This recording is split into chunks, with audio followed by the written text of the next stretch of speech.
Hi, I'm Wendy Ventura from Blossoming Midlife. Thanks for joining me today. We're up to day 7 of the 40-day marriage challenge that we've been doing. I'd love to hear how your first week's gone. It's the first time I've run these challenges, so any feedback would be really appreciated. If you want to leave a comment below, or you can send me a private message, that'd be great. So today, be open, honest, and real with each other.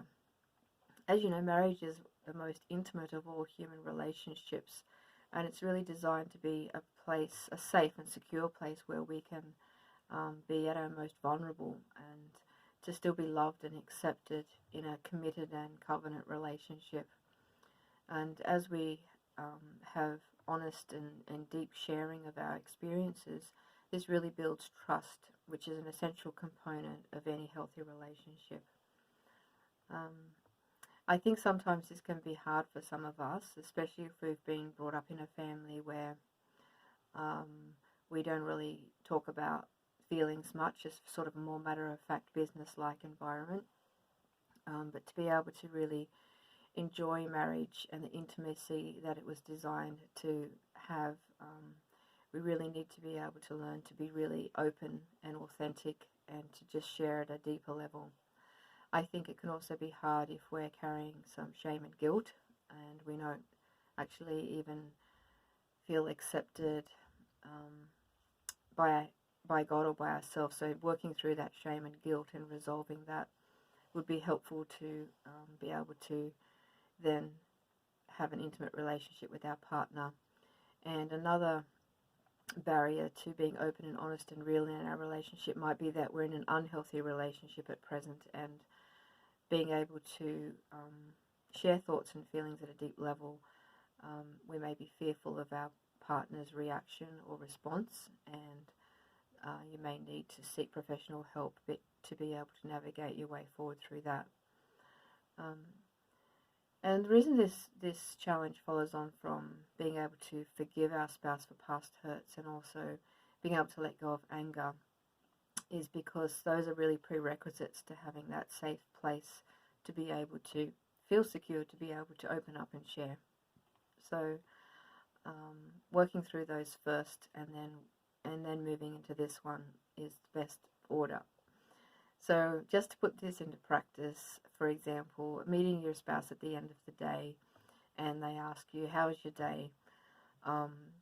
Just being open and honest and real, not giving them the answer that you think they want to hear, or not trying to hide parts of your day because you're afraid what they'll think of you, or that you might feel judged, or that it might be a burden on them. But just being free to just be you and be the person God created you to be, and giving your partner an opportunity to come alongside of you and to love you and accept you even at your worst and your most vulnerable as well as at your best. Even if you've got something that you need to confess, you may have wronged them in some way. Hiding it is going to be damaging to the relationship, but taking responsibility and sharing and being repentant, giving your partner the opportunity to forgive you and to be able to work through those things together, remembering from the past challenge that we're on the same team and working through it as a couple will actually get you to a much stronger place in your relationship. And I know people who have had to work through really deep hurts such as infidelity, and they didn't think that they'd make it through, but working through that process with repentance and new boundaries, the couple has actually come out stronger at the other end and more in love than ever before. So, you know, if you do this supported and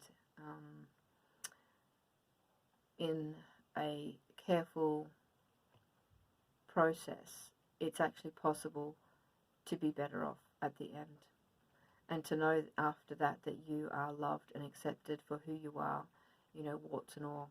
And there's nothing more precious on this earth than to know that you are loved and accepted by another human being. So I'd love to hear how you go with this. So just to recap, be open and honest about the details of your life with your spouse. So at the end of the day, when you meet up, share on a slightly deeper level than what you've been used to. Whether it's just sharing a thought and a feeling, Share the good and the bad, the pretty and the ugly. Don't pretend that you're okay if you're not, or if you're struggling with something, and rejoice together. Share the triumphs and the victories, and give your partner the opportunity to come alongside with you and to rejoice with you. So I would love to hear how you go, and if you've missed the first lot of videos, you can go back and watch them. I've also left the link either above or below the video if you want to download the free PDF. It's got the complete set of 40 challenges so that you can follow along. Alright, thanks everybody, and I'll see you back here tomorrow. Bye for now.